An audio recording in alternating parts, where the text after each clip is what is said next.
Što se tiče koljena, ide na bolje.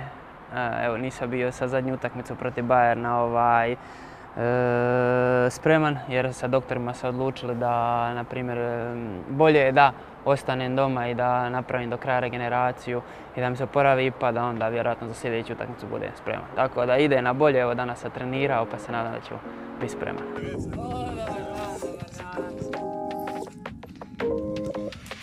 Kao i kod većine klinaca u to doba, nogomet je bila igra koja se igrala na cesti, često i bez lopte. Ništa drugačije nije bilo ni u Runovićima u drugoj polovici 90-ih, malo mjesto u blizini Imotskog, čija je pokrajina dala jako puno hrvatskom sportu.